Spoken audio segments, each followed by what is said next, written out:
ওমর ফারুক সালাত শুরু করলেন, ফজরের সালাত, আল্লাহু আকবার। In the mean time Abu Lulu এই খঞ্জর নিয়ে ওমর ফারুকের বুকের মধ্যে 3টা স্টেবিং করলেন। একটা মারলেন নাভির নিচে, মারার সাথে সাথে পাকস্থলী কেটে গেল। আরেকটা মারলেন পাজরে, পাজর ছিঁড়ে গেল। ইসলামিক লাইফ, জীবন গড়ুন কোরআন সুন্নাহর আলোকে। আজকে আমরা সাইয়েদনা ওমরে ফারুকের বায়োগ্রাফি সম্পর্কে জানব। ওমরে ফারুক রাদিয়াল্লাহু তাআলা আনহু, the superhero of this উম্মাহ। এই উম্মার সুপার হিরো তিনি, ঠিক কি না? ওনার মুখের আগে লাঠি চলতো বেশি। সুবহানাল্লাহ পড়বেন না? মাঝে মাঝে লাঠি চালানোরও দরকার আছে না নাই? সাইয়েদনা ওমরে ফারুক আমাদের জন্য অনুপ্রেরণা। Is the real superhero of Muslim উম্মাহ। তিনি এই উম্মার রিয়েল সুপার হিরো। এজন্য ওনার জীবনী থেকে আমরা কিছু শিক্ষা নেওয়ার চেষ্টা করব ইনশাআল্লাহ। পড়েন সাইয়েদনা ওমরে ফারুক কিভাবে ইসলাম ধর্ম গ্রহণ করলেন, কিভাবে বিশ্বনবীর প্রাণের কলিজার টুকরা হলেন, এটা দিয়ে আমরা শুরু করি। আল্লাহ তাআলা সাইয়েদনা ওমরে ফারুকের হৃদয়ের মধ্যে 3টা ধাক্কা মেরেছেন, ইমানের ধাক্কা। আওয়াজ করে বলতে হবে কয়টা? জোরে বলেন তো কয়টা? 3টা ইমানি ধাক্কা। এক হচ্ছে বিশ্বনবীর দোয়ার ধাক্কা। এক কি? দোয়ার ধাক্কা। 2 হচ্ছে সূরা হাক্কা দিয়ে দিয়েছেন আল্লাহ এক ধাক্কা। সুবহানাল্লাহ পড়বেন না? 3 হচ্ছে সূরাতু তাহা দিয়ে আল্লাহ দিয়েছেন আরেকটা ধাক্কা। এই 3টা ইমানি ধাক্কা যখন সাইয়েদনা ওমর ফারুকের হৃদয়ে লাগলো, উনি পড়তে আরম্ভ করেছেন, আশহাদু আল্লা ইলাহা ইল্লাল্লাহ ওয়া আশহাদু আন্না মুহাম্মাদান আবদুহু ওয়া রাসূলুহু। চিল্লায়ে পড়েন আল্লাহু আকবার। বিশ্বনবী মক্কায় বসে বসে তাহাজ্জুদের সালাত পড়ে আল্লাহর কাছে দোয়া করলেন, আল্লাহুম্মা আইজ্জাল ইসলাম বিআহাব্বির রাজুলাইনি ইলাইক। ও আল্লাহ, 2 জন লোকের নাম বলবো, 2 জনের দরকার নেই। এই 2 জনের একজনকে আপনি ইসলামের সুশীতল ছায়া তলে এনে ইসলামকে বিজয় দান করে দেন। মুহূর্তের মধ্যে দোয়াটা কবুল করে নিয়েছে কে? বিশ্বনবী বললেন, আল্লাহ 2 জনের নাম বলবো আজকের দোয়ায়। আবি জাহাল ইবনে হিশাম, হয়তো হিশামের বেটা আবু জাহেলকে আপনি ইসলামের ভিতরে নিয়ে আসেন, কিংবা ওমর ইবনুল খাত্তাব, খাত্তাবের বেটা ওমরকে আপনি ইসলামের ছায়া তলে নিয়ে আসেন। ওমরে ফারুকের জন্য দোয়াটা কবুল করে নিয়েছে কে? মক্কার যে অবস্থা, আল্লাহর হাবিব সাল্লাল্লাহু আলাইহি ওয়াসাল্লাম বুঝলেন মক্কার এই 2 জনের একজন যদি আমার সাথে না থাকে তাহলে মক্কায় দাওয়াতি কাজ চালিয়ে যাওয়া যাবে। আল্লাহরে বললেন, আল্লাহ বেশি চাই না, এই 2 জনের একজন, হয় আবু জাহেল নয় ওমর, হয় আবু জাহেল নয় ওমর। বিশ্বনবী যখন দোয়া করলেন, এই দোয়ার একটা ইমানি ধাক্কা, নুরানি ধাক্কা সাইয়েদনা ওমর ফারুকের হৃদয়কে স্পর্শ করে ফেলল। দোয়া ইজ লাইক এ মিসাইল। এই যে আমরা দোয়া করি, এটা মিসাইলের মতো। যুদ্ধে মিসাইল হামলা করে না? মিসাইল হামলা করার পরে এই মিসাইল লক্ষ্য বস্তুতে যে ভেদ করে, ঠিক কিনা? তেমনি দোয়ার মতো যদি আপনি দোয়া করতে পারেন, আপনি যেই জন্য দোয়া করেছেন ঠিক ওই জায়গায় যে আপনার দোয়া স্পর্শ করে। সুবহানাল্লাহ পড়বেন না? বিশ্বনবীর দোয়ার মাধ্যমে প্রথমে সাইয়েদনা ওমর ফারুকের হৃদয়ে এক ধাক্কা লাগলো। 2 নম্বরে রব্বুল আলামিন সূরাতুল হাক্কা দিয়ে ওমর ফারুকের হৃদয়ের মধ্যে দিলেন এক ধাক্কা। পড়েন আল্লাহু আকবার। কোরআনের ভেতরে সূরাতুল হাক্কা নামে একটা সূরা আছে না নাই? আল হাক্কাতু মাল হাক্কা ওয়া মা আদরাকা মাল হাক্কা। পড়েন আল্লাহু আকবার। বিশ্বনবী যখন দোয়া করলেন, ওই দোয়া যখন সাইয়েদনা ওমর ফারুকের হৃদয়ে স্পর্শ করলো, সাইয়েদনা ওমর ফারুক সব সময় বিশ্বনবীরে ফলো করতে আরম্ভ করলেন। বিশ্বনবী ডানে গেলে লুকিয়ে লুকিয়ে ওমর ফারুক ডানে যায়, বিশ্বনবী বায়ে গেলে লুকিয়ে লুকিয়ে ওমর ফারুক বায়ে যায়।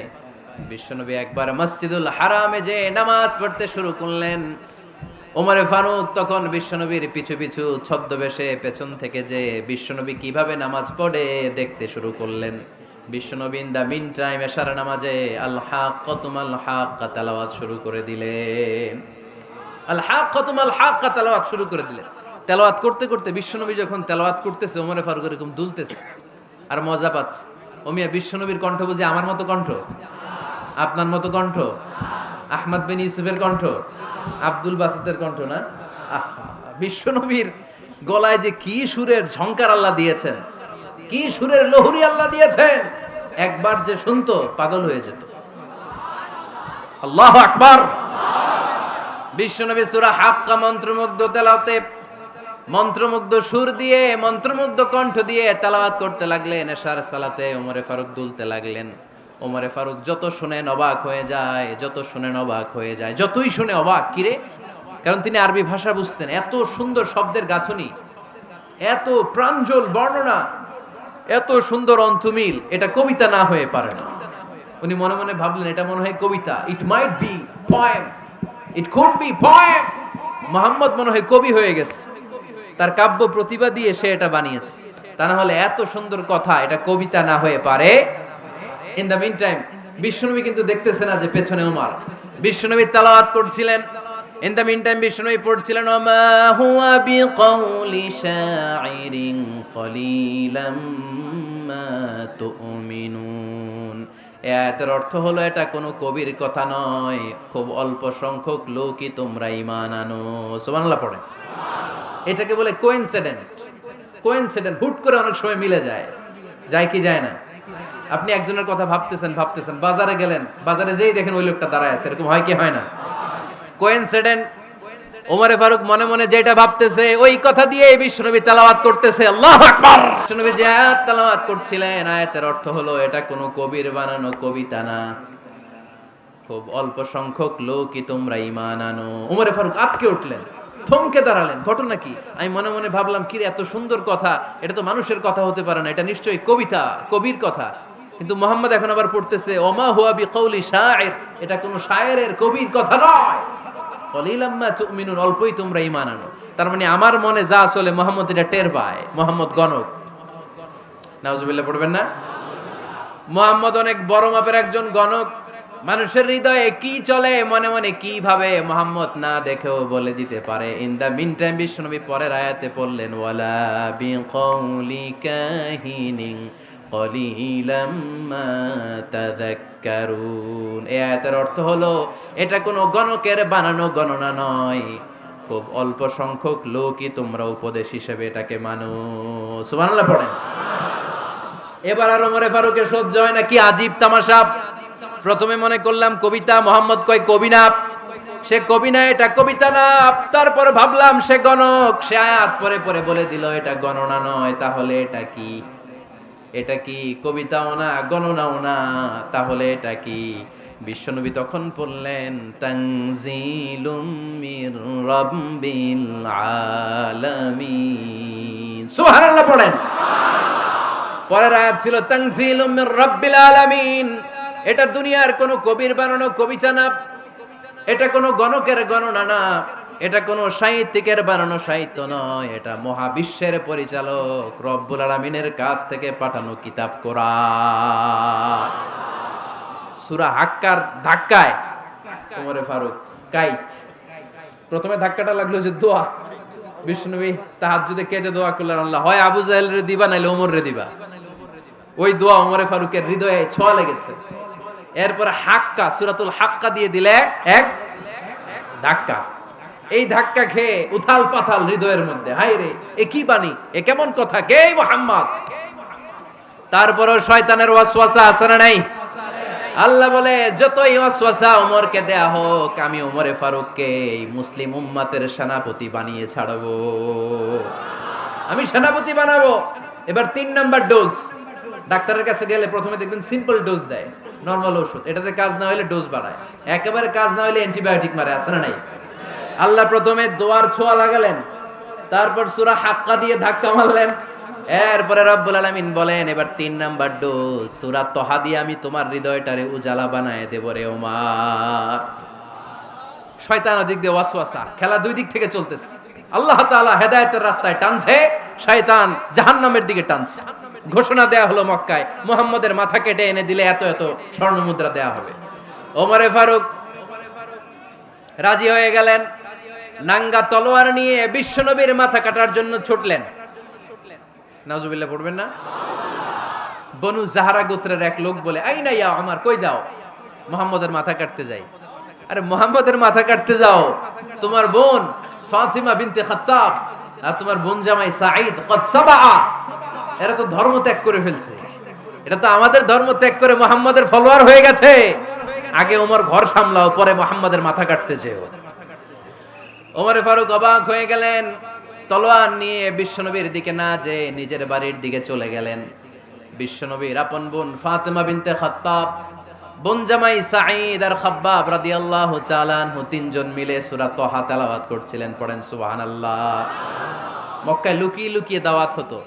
খাব্বাব রাদিয়াল্লাহু তাআলা আনহু একটা চামড়ার ফলকের মধ্যে সূরা তাহার কয়েকটা আয়াত এনে ওমরে ফারুকের বোন আর বোন জামাইকে শিক্ষা দিচ্ছে, ট্রেনিং দিচ্ছে। সুবহানাল্লাহ পড়েন। লুকিয়ে লুকিয়ে ওমরে ফারুক যখন ঘরে চলে আসলেন, এরা তটস্থ হয়ে গেল। সাইয়েদনা খাব্বাব বিছানার তলায় লুকিয়ে গেলেন। ওমরে ফারুক বললেন, দরজা খোলো। ফাতেমা বিনতে খাত্তাব দরজা খোলার পরে নির্মম ভাবে সাইয়েদনা ওমর রাদিয়াল্লাহু তাআলা আনহু বোনের গায়ে আঘাত শুরু করে দিল। বোন জামাইকে আহত করতে শুরু করলো আর বলতে শুরু করলো, তোরা পাগল হলি কেন? কি আছে ওই মুহাম্মাদের মধ্যে? কি জাদু নিয়ে এসেছে? সে যাই বলে লোকজন পাগল হয়ে যায়, সবাই তার উপর কালিমা পড়ে ঈমান এনে ফেলে। কি এমন জিনিস তোদের কাছে আছে যেটা দেখে মুহাম্মদকে তোরা ভালোবাসলি? কি আছে? কি পড়তেছিলি আমারে দেখা।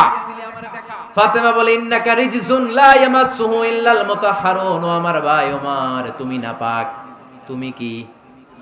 লা ইয়ামাসসুহু ইল্লাল মুতাহহারুন, পবিত্রতা অর্জন না করে এই কোরআন ধরা যায় না। সুবহানাল্লাহ পড়েন। ওমরে ফারুক গোসল করে আসলেন, কারণ ধাক্কা তো আগে কয়েকটা খাইছে। কথা বুঝেন নাই বোধহয়। প্রথমে দোয়ার ধাক্কা, পরে কোন সূরা দিয়ে ধাক্কা? হাক্কা দিয়ে ধাক্কা। 3 নম্বরে এখন আরেকটা ধাক্কা খাবে। গোসল করে আসলেন।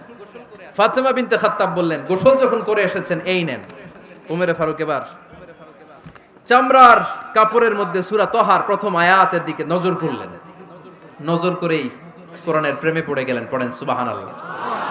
ওমরে ফারুক পড়তে আরম্ভ করলেন, তাহা মা আনজালনা আলাইকাল কুরআনা লিতাশকা ইল্লা তাযকিরাতাল লিমান ইয়াখশা তানজিলাম মিম্মান খালাকাল আরদা ওয়াস সামাওয়াতিল উলা।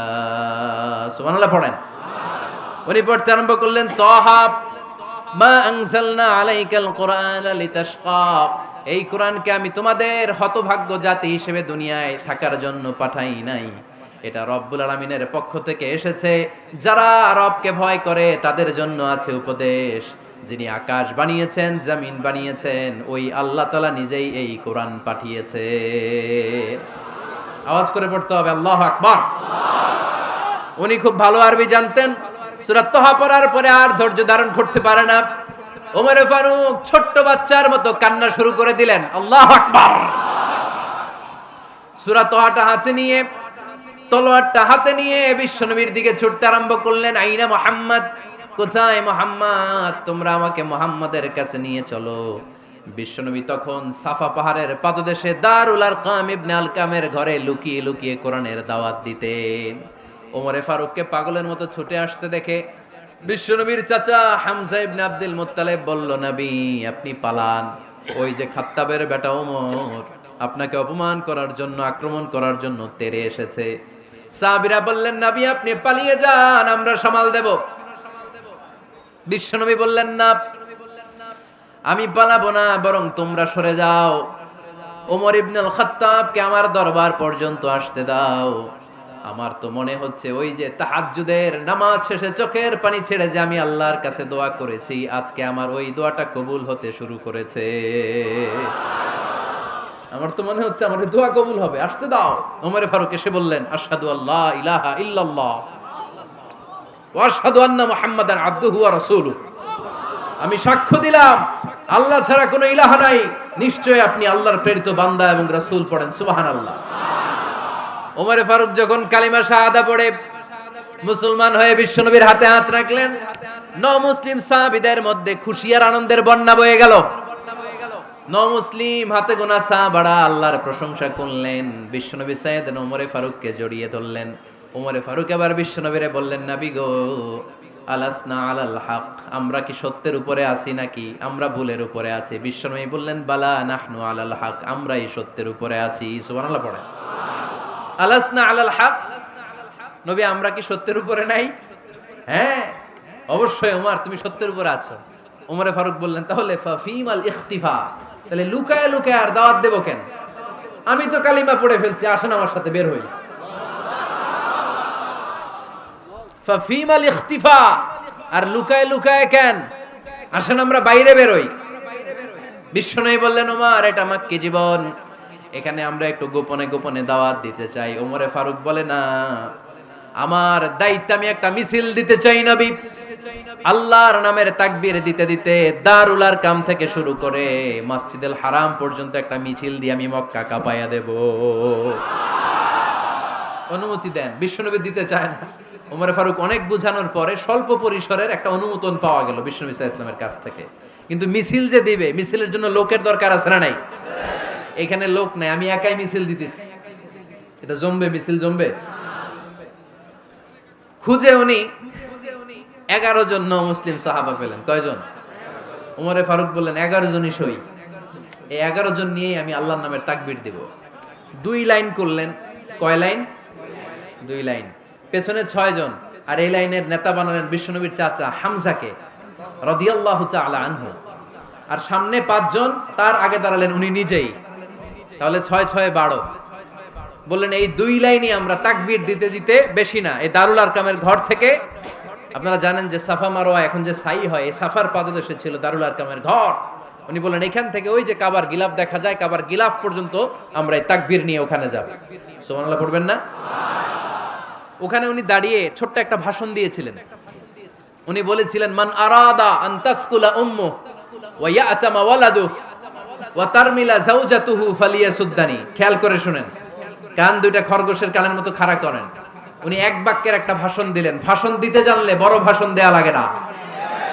এক বাক্যের ভাষণ দিয়ে গোটা বিশ্বকে ঝাঁকুনি মারা যায়। চিল্লায় বলো ঠিক কিনা? ওমরে ফারুক এক বাক্যের একটা ছোট্ট ভাষণ দিলেন। মান আরাদা আন তাসকুলা উম্মু, কে আছো মায়ের এই মক্কায়, কে আছো মায়ের বুক খালি করতে চাও? ইয়াতামা ওয়ালাদু, কে আছো বাচ্চাগুলারে, নিজের সন্তানগুলোরে ইয়াতিম বানাতে চাও? কে আছো তারমিলা যাওজাতুহু, নিজের স্ত্রীকে বিধবা বানাতে চাও? ফালিয়া সুদ্দানি, বুকের পাটা থাকলে আমি ওমর রে থামাও।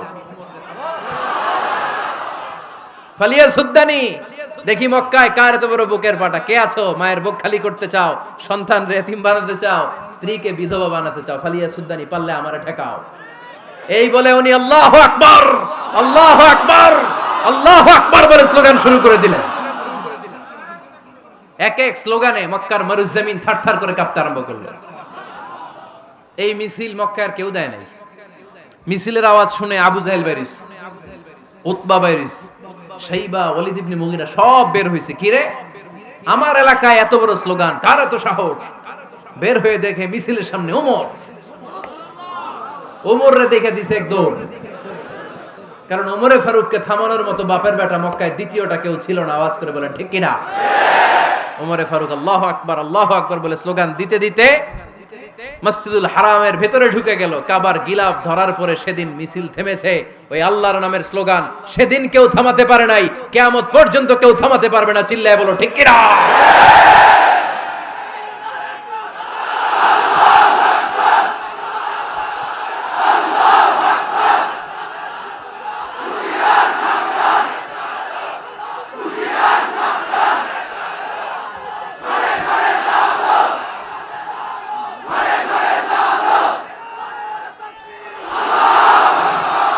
ওইরকম একটা ওমরের দরকার, আমাদের বেশি চাই না। জোরে বলেন ঠিক কিনা?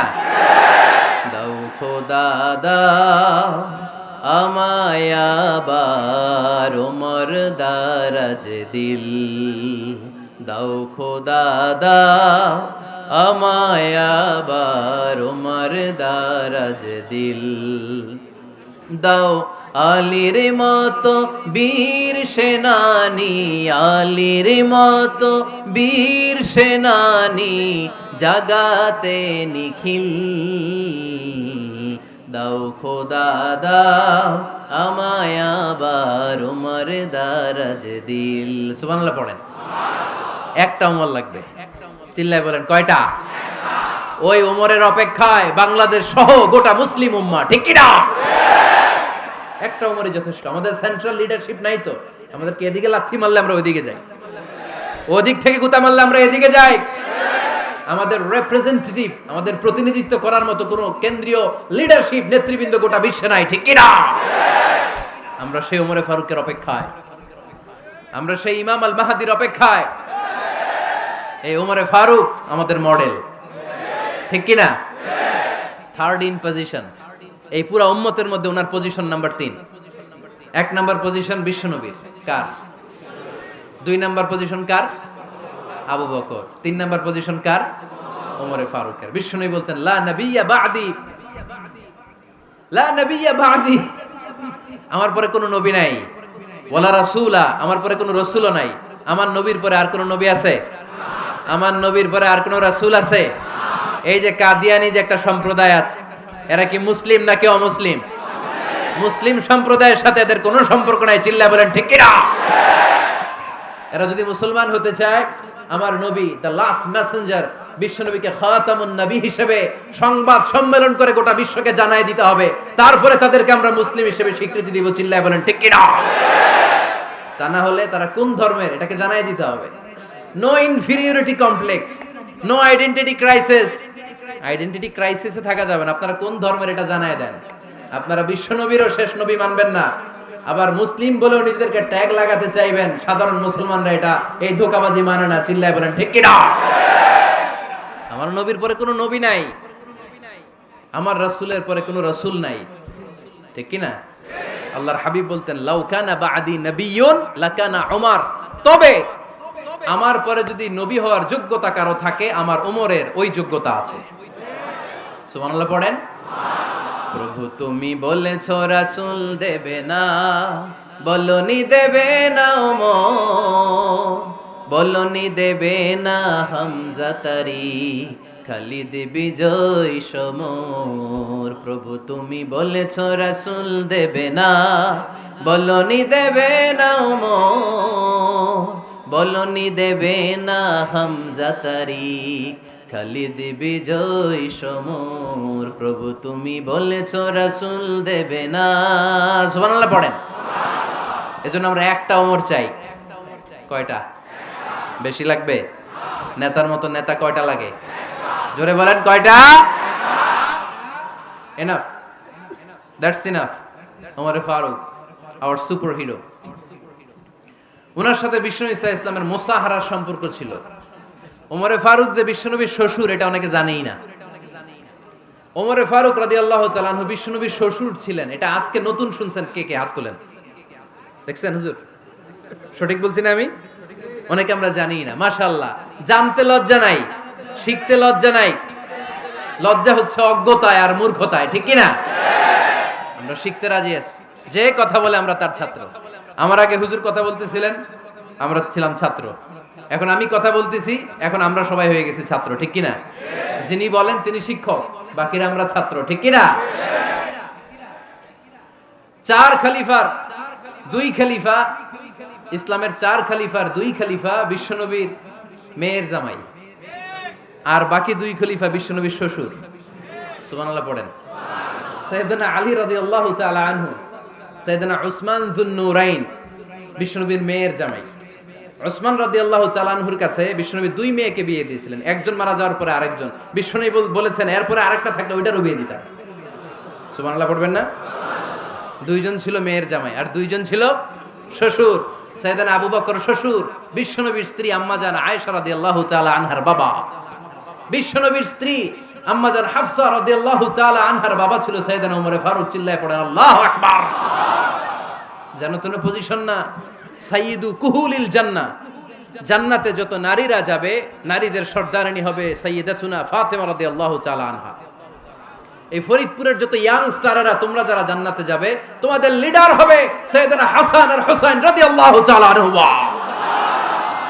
আর বয়স্ক মুরব্বীরা যারা জান্নাতে ঢুকবেন, আপনাদের লিডার হবে সাইয়েদনা আবু বকর আর সাইয়েদনা ওমর ফারুক রাদিয়াল্লাহু তাআলা আনহু। সুবহানাল্লাহ পড়তে পারলেন না? ওমর ফারুক এটা সাধারণ কোনো ক্যারেক্টারিস্টিক্স নয়। ওনাকে আল্লাহ তাআলা নলেজও দিয়েছেন, আবার দিনদারিও দিয়েছেন। আমার দিনী ভাইয়েরা খেয়াল রাখবেন, কোনো আলেমের মধ্যে বা কোনো নেতার মধ্যে যদি এই দুইটার সমন্বয় আপনি পান, যে তার জ্ঞানও আছে আবার দিনদারিও আছে, he belongs the knowledge and he belongs the তাকওয়া, সে গোটা বিশ্বকে জয় করে ফেলবে। ঠিক কি না? যার মধ্যে জ্ঞান আছে, যার মধ্যে তাকওয়া আছে, তারে কেউ থামায় রাখতে পারে? ওমরে ফারুককে এই দুই নেয়ামত দিয়ে ধন্য করেছে কে? সহিহ বুখারীর বর্ণনা, বিশ্বনবী সাহাবীদের সামনে একটা স্বপ্নের কথা বলছেন। বিশ্বনবী বললেন, আমি স্বপ্নে দেখলাম আমার আঙ্গুলের ফাঁকা থেকে দুধ বের হচ্ছে, আমি তৃপ্তি সহকারে দুধ খেলাম। খাওয়ার পরে দেখলাম আঙ্গুলের মধ্যে একটু দুধ লেগে আছে। আমার আঙ্গুলে অতিরিক্ত লেগে থাকা দুধটা আমি ওমরে ফারুকের মুখের মধ্যে লাগিয়ে দিলাম। সাহাবারা বললেন, ইয়া রাসূলুল্লাহ, ইয়া হাবিবাল্লাহ, মাযা আওয়ালতা বিহি, এই স্বপ্নের আপনি কি ব্যাখ্যা করলেন, আমরা তো বুঝলাম না। বিশ্বনবী বললেন, আওয়ালতু বিহি আল ইলম, আমি এই দুধ দিয়ে জ্ঞানের ব্যাখ্যা করেছি, কারণ ওমরকে আল্লাহ যেই জ্ঞান দিয়েছে গোটা বিশ্বের কাউকে এত জ্ঞান দেয় না। এজন্য স্বপ্নে যদি কেউ দেখেন যে আপনি দুধ খাচ্ছেন, তার মানে আল্লাহ তাআলা আপনার জ্ঞান বাড়ায় দিবে। ওমরে ফারুককে দুধ খেয়ে অতিরিক্ত দুধের অংশটা বিশ্বনবী আবু বকর রাদিয়াল্লাহু তাআলা আনহুর মুখে দেন নাই, সাইয়েদনা উসমানের মুখে দেন নাই, আলী রাদিয়াল্লাহু তাআলা আনহুর মুখে দেন নাই। স্বপ্নে ওই অতিরিক্ত লেগে থাকা দুধটা বিশ্বনবী ওমরে ফারুকের ঠোঁটের মধ্যে লাগিয়ে দিয়েছেন। এই হাদিস থেকে প্রমাণ হয় আল্লাহ তাআলা জ্ঞানের নেয়ামতে সাইয়েদনা ওমরে ফারুককে ধন্য করেছেন। আবার বুখারীর বর্ণনা, বিশ্বনবী সাল্লাল্লাহু আলাইহি ওয়াসাল্লাম আরেকটা স্বপ্নের বর্ণনা দিচ্ছেন। তিনি বললেন, তোমাদের সবাইকে স্বপ্নে আমার সামনে দাঁড় করানো হলো। আমি দেখলাম তোমাদের কারো জুব্বা নাভি পর্যন্ত, কারো জুব্বা হাঁটু পর্যন্ত, কারো জুব্বা টাকনু পর্যন্ত। ওমরে ফারুককে যখন স্বপ্নে আমার সামনে দাঁড় করিয়ে দেয়া হলো, আমি দেখলাম ওমরের জুব্বা এত লম্বা, ওমর টেনে হিচড়ে তার জুব্বা নিয়ে সামনে হেঁটে যাচ্ছে। সাহাবারা বললেন, ফামাযা আওয়ালতা বিহি ইয়া রাসূলুল্লাহ, ও আল্লাহর রাসূল, এই স্বপ্ন দিয়ে আপনি কি বোঝাতে চাইলেন, আমরা কিছু বুঝলাম না। বিশ্বনবী বললেন, আউয়ালতু বিহি আদ-দীন, আমি এই হাদিসের দ্বারা দ্বীনের ব্যাখ্যা করলাম, যার জামা যত লম্বা তার দ্বীনদারি তত বেশি। সুবহানাল্লাহ, আসতে পড়েন। স্বপ্নে দেখলেন কোন সাহাবীর জুব্বা নাভি, কোন সাহাবীর হাঁটু, কারোটা টাকনু, কিন্তু ওমরে ফারুকের জুব্বা এত লম্বা, ইয়াজুরু সাওবাহু, তিনি তার জুব্বা টেনে হিচড়ে যাচ্ছেন। বিশ্বনবী বললেন, এটা দ্বারা আমি দ্বীন, আমি তাকওয়া, দ্বীনদারি, তাকওয়া, এটার ব্যাখ্যা করেছি। তার মানে ওমরে ফারুকের তাকওয়ার সামনে সব তাকওয়া পানি হয়ে যাবে। কোন সুবহানাল্লাহ। আল্লাহ তাআলা সাইয়েদনা ওমরে ফারুককে দ্বীনের জ্ঞান দিয়েছেন, তাকওয়া দিয়েছেন। যুবক ভাইরা, যাকে আল্লাহ তাআলা দ্বীনের জ্ঞান দেয়, যাকে আল্লাহ তাআলা তাকওয়ার এই গুণ দিয়ে সমৃদ্ধ করে, তার জন্য গোটা বিশ্বের সব দরজাগুলোকে ওপেন করে দেয় কে? কত বড় মুত্তাকি ছিলেন সাইয়েদনা ওমরে ফারুক। মদিনার সমাজে কয়জন মুনাফিক ছিল বিশ্বনবী ছাড়া কেউ বলতে পারতেন না। বিশ্বনবী কোন সাহাবীকে মুনাফিকদের লিস্ট দিয়ে যান নাই, একজন সাহাবী ছাড়া। দেখি কেউ বলতে পারেন কিনা ওই সাহাবীর নাম? কি নাম? হুযায়ফা ইবনুল ইয়ামান রাদিয়াল্লাহু তাআলা আনহু। ওনাকে বলা হতো সাহিবু সিররি রাসূলিল্লাহ, আল্লাহ রাসূল সাল্লাল্লাহু আলাইহি ওয়াসাল্লামের গোপন তথ্যের ধারক বাহক। সুবহানাল্লাহ পড়বেন না? বিশ্বনবী ইন্তেকালের আগে মদিনার সমাজে মোট কয়জন মুনাফিক আছে, এই তথ্য আবু বকরকে বলেন নাই, ওমর রাদিয়াল্লাহু তাআলা আনহুকে বলেন নাই, উসমান রাদিয়াল্লাহু তাআলা আনহু, আলী রাদিয়াল্লাহু তাআলা আনহু, আশারাতুল মুবাশশিরিনা বিল জান্নাহ কোন সাহাবীকে বলেন নাই। শুধুমাত্র কেবলমাত্র একমাত্র হুযায়ফা ইবনুল ইয়ামান রাদিয়াল্লাহু তাআলা আনহুর কাছে মুনাফিকদের লিস্টে বিশ্বনবী দিয়ে গিয়েছেন। সুবহানাল্লাহ পড়েন। মদিনায় কারা কারা মুনাফিক কেউ জানতো না হুযায়ফা ছাড়া। কে ছাড়া? নামটা আজকে মুখস্থ করেন, যাতে অন্য কোনো ওয়াজে কেউ জিজ্ঞেস করলে বলতে পারেন। মুনাফিকদের লিস্ট যে সাহাবীর কাছে বিশ্বনবী দিয়ে গিয়েছিলেন, সাহাবীর নাম কি? নাম? নামটা কেমন লাগে? ভাল লাগে? অনেকে আমারে জিজ্ঞেস করে, হুজুর আমার ছেলে হবে আগামী মাসে, একটা নাম দেন। নাম দিয়ে দিলাম হুযায়ফা। যাদের হবে ছেলে, এলাকায় যাদের নেক্সট কয়েক মাসে ছেলে হবে, খালি হুযায়ফা চলবে। কি চলবে? ভাল লাগে? নামটা ভাল লাগে? রাইখেন, অনেক সুন্দর নাম। উনি জানতেন মুনাফিক কারা। দেখেন ওমরে ফারুকের তাকওয়ার লেভেলটা কত হাই। ওমরে ফারুক একদিন হুযায়ফা রাদিয়াল্লাহু তাআলা আনহুর কাছে গেলেন, যে বললেন, হুযায়ফা, বিশ্বনবী ইন্তেকালের আগে মুনাফিকদের নামের লিস্টটা কারো কাছে দেয় নাই, আমার জানা নাই, সাইয়েদনা আবু বকরের জানা নাই, কোন সাহাবীর জানা নাই, তুমি ছাড়া। আমি তোমার কাছে জানতে চাই, আমি ওমরের নামটা ওই মুনাফিকদের খাতায় আছে কিনা আমার একটু বলো। আমার ওমরের নামটা ওই মুনাফিকদের লিস্টিতে একটু আছে কিনা, নামটা একটু বলো। যদি থাকে আমি ভালো হয়ে যাব, আমি নেফাকি দূর করে পাক্কা মুমিন হতে চাই। আমার নাম যদি মুনাফিকের লিস্টে থাকে আমি তো শেষ। হুযায়ফা চোখের পানি ছেড়ে দিয়ে বলে, আমিরুল মুমিনিন, কেমন প্রশ্ন করলেন আপনি? আপনি বিশ্বনবীর শ্বশুর, এই উম্মতে আপনার পজিশন 3 নাম্বার। আপনারে মুনাফিকরা ভয় পায়, শয়তান আপনারে ভয় পায়। আপনি জান্নাতে সব বয়স্ক লোকদেরকে নিয়ে জান্নাতের মধ্যে আগে আগে ঢুকবেন, কেমন করে মুনাফিকদের কাতারে আপনার নাম থাকতে পারে ওমর? সুবহানাল্লাহ পড়ে। কি বিনয়ী, কি তাকওয়া। হুযায়ফাকে যে ধরতেন, হুযায়ফা একটু বলো না আমার নামটা মুনাফিকদের লিস্টিতে আছে কিনা। ওমরে ফারুকের যদি এই টেনশন থাকে যে আমি মুনাফিক হয়ে গেলাম কিনা, আমাদের এই টেনশন থাকার দরকার আছে না নাই? হ্যাঁ, যেন সব সময় আল্লাহর কাছে দোয়া করতে হবে, আল্লাহ তুমি নেফাকি থেকে আমাদেরকে বাঁচাও। আরো জোরে পড়েন আমিন। ওমরে ফারুক রাদিয়াল্লাহু তাআলা আনহু আমাদের সুপার হিরো, আমাদের সবাই বলেন আমাদের। উনি কত বড় সুপার হিরো শুনেন। উনি জুমার খুতবা দিচ্ছেন। কি দিচ্ছেন? মসজিদে নববীতে খুতবার মাঝখানে হঠাৎ বললেন, ইয়া সারিয়াতাল জাবাল, ইয়া সারিয়াত ইবনে জানিমিল জাবাল। এই কথা বলেই আবার খুতবা দিতে শুরু করলেন। ওনার এই ইয়া সারিয়াত ইবনে জানিমিল জাবালের সাথে আগের কথারও কোনো মিল নাই, পরের কথারও কোনো মিল নাই। জুমার নামাজের পর মুসল্লি সাহাবারা ধরলেন, বললেন, ইয়া আমিরাল মুমিনিন। খুতবার মাঝখানে হঠাৎ করে ইয়া সারিয়াত ইবনে জালিমিল জাবাল বলে আপনি চিৎকার করলেন কেন? আপনার এই বাক্যের সাথে আপনার খুতবার আগের বাক্যের কোনো মিল নাই, আপনার খুতবার পরের বাক্যেরও কোনো মিল নাই। এই কথা আপনি কারে বললেন, কারে উদ্দেশ্য করে বললেন? এই কথার তাৎপর্য কি আমাদেরকে বুঝিয়ে বলেন। ওমরে ফারুক বললেন, আমি যখন খুতবা দিচ্ছি আমি দেখতে পেলাম ওই যে কয়েক মাস আগে আমি আমার মুসলিম সেনাবাহিনী পারস্যে আক্রমণের জন্য পাঠিয়েছি, বর্তমান ইরান, ইরানের ওই বিশাল এলাকাতে পারস্যে আমি আমার ব্যাটালিয়ন পাঠিয়েছি। আমি হঠাৎ করে দেখতে পেলাম আমার মুসলিম বাহিনীর সেনাপতি যুদ্ধের এক পর্যায়ে তার ডানে আছে উপত্যকা, বায়ে আছে পাহাড়, সে পাহাড়ি রাস্তা ছেড়ে দিয়ে উপত্যকার দিকে যেতে শুরু করেছে। আমি দেখতে পেলাম আমার মুসলিম বাহিনী যদি উপত্যকার দিকে ছুটে বেড়ায়, কাফির মুশরিকরা আমার মুসলিম বাহিনীকে কচুকাটা করে ফেলবে। তাই আমি এখান থেকে তাদেরকে কমান্ড দিয়ে বলেছি, ইয়া সারিয়াতাল জাবাল, উপত্যকার দিকে নয় পাহাড়ের দিকে যাও, তাহলেই তোমাদের বিজয় নিশ্চিত হয়ে যাবে। উপত্যকার দিকে যেও না, ইলাল জাবাল, ইলা সারিয়াতিল জাবাল, পাহাড়ের দিকে ছোট। সাহাবারা অবাক, ঘটনা কি? উনি বসে আছেন মদিনায় মসজিদে নববীর মিম্বারে দাঁড়িয়ে, উনি যদি ইয়া সারিয়াতাল জাবাল বলে, এটা কি ইরানে যাবে নাকি? ও মিয়া, তখনকার সময়ে বর্তমানের মতো মোবাইল ছিল নাকি, ইন্টারনেট ছিল নাকি, কিছু ছিল? খালি মুখে আমি যদি বলি ইয়া সারিয়াতাল জাবাল, এটা ইরানে যাবে, ইন্ডিয়া যাবে, ঢাকায় তো যাবে না, ফরিদপুর শহরেই তো বসবে না, ঠিক কিনা?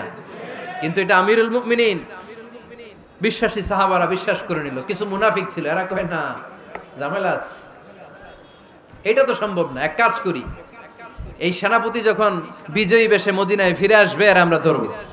এরা দিন গুনতে লাগলো, এই সেনাপতি মুসলিম বাহিনী নিয়ে পারস্য জয় করে কবে ফিরে আসবে। এই মুনাফিকের দলগুলো কখনো সেনাবাহিনীকে অভ্যর্থনা জানাতে যেত না, কিন্তু এইবার সবার আগে মদিনার উপকণ্ঠে যে সেনাপতিদেরকে অভ্যর্থনা জানানোর জন্য ফুল নিয়ে রেডি, ফুল নিয়ে দাঁড়ায়। সেনাপতি ঢুকার সাথে সাথে ধরছে, এই সেনাপতি কোত্থেকে আসছে? কয় পারস্য জয় করে আসছি। কয় এমন এমন দিন, জুমার দিন দুপুর বেলা যুদ্ধের মাঝখানে আমিরুল মুমিনিনের কণ্ঠের কোন কথাবার্তা শুনছো নাকি? সেনাপতি অবাক, কয় তোমরা জানলা কেমনে? শুনছি তো। সুবহানাল্লাহ পড়বেন না? আমরা যুদ্ধে একটা ভয়ঙ্কর অবস্থার মধ্যে ছিলাম, পেছন থেকে শত্রুরা আমাদেরকে আক্রমণ করতে শুরু করে দিল। ডানে যাব না বায়ে যাব, সামনে যাব নাকি পেছনে যাব, রাস্তা খুঁজে পাচ্ছি না। ডান দিকে ছিল আমাদের উপত্যকার রাস্তা, বাঁ দিকে ছিল পাহাড়ি পথ। আমরা সোজা পথ হবে মনে করে উপত্যকার দিকে ছুটতে আরম্ভ করলাম। হঠাৎ করে আমিরুল মুমিনিনের কণ্ঠ বজ্র কণ্ঠে আমার কানের মধ্যে ভেসে আসলো। আমার মনে হলো আমিরুল মুমিনিন কেমন যেন আমাকে কমান্ড দিচ্ছেন আর বলছেন, ইয়া সারিয়াতাল জাবাল, ডান দিকে উপত্যকার পথে নয়, তাড়াতাড়ি পাহাড়ের দিকে সৈন্যবাহিনী নিয়ে উঠে যা। পাহাড়ের দিকে, ডানে না। This is wrong track and this is the right track. ওই দিন যদি ওমরে ফারুকের ওই গাইডলাইন, আমিরুল মুমিনিনের কমান্ড যদি আমি না শুনতাম, আজকে বিজয়ের বেশে ফিরতেও পারতাম না, আমাদের চেহারাও তোমরা দেখতে পেতে না। ওমরে ফারুকের ওই কমান্ড, ওই গাইডলাইন অদৃশ্য থেকে শোনার কারণে ওই পারস্যের মধ্যে আমাদেরকে সেই যুদ্ধে বিজয় দান করেছে কে? দিস ইজ ওমরে ফারুক, দিস ইজ ওমরে ফারুক। বিশ্বনবী বলছেন, ওমর, মা লাকিয়াকা শাইতানু সালিকান ফাজ্জান ইল্লা সালাকা ফাজ্জান গায়রা ফাজ্জিক। ওমর, শয়তান ইবলিস যদি তোমার কোনো রাস্তা দিয়ে হাঁটতে দেখে, শয়তান ওই রাস্তা রেখে দিয়ে অন্য রাস্তা দিয়ে হাঁটে। সুবহানাল্লাহ বাড়িতে যায় বললেন। কে বলতেছে? বিশ্বনবী। কার ব্যাপারে? ওমরে ফারুকের ব্যাপারে। শয়তান যদি দেখে যে ওমরে ফারুক এই রাস্তা দিয়ে হাঁটতেছে, শয়তান ওই রাস্তা রেখে দিয়ে অন্য রাস্তা দিয়ে হাঁটে। সুবহানাল্লাহ পড়েন। রাত্রিবেলা আমরা আমাদের বাচ্চা ছেলে মেয়েদেরকে যখন খাওয়াই, বাচ্চারা খেতে চায় না, এরকম হয় আপনাদের ফরিদপুর এলাকায়? হ্যাঁ, এই এলাকায় হয় নাকি? খেতে চায় না বাচ্চারা, এই চকলেট দেখায়া, এই মিনা কার্টুন দেখায়া, এইটা সেইটা, এগুলো সেগুলো বলে, গল্প টল্প বলে ভুলায়া খাওয়ানো লাগে, তাই না? তারপরও খায় না। আমারও ছোট মেয়ে আছে, খেতে চায় না, এইটা সেইটা এমনি সেমনি খাওয়ানো লাগে। তো শেষে না পেরে মা বাবা বলতে বাধ্য হয়, ওই যে ভূত আসতেছে, ভূত, তাড়াতাড়ি তাড়াতাড়ি খাও, নাহলে যে ভূত ধরবে তোমার।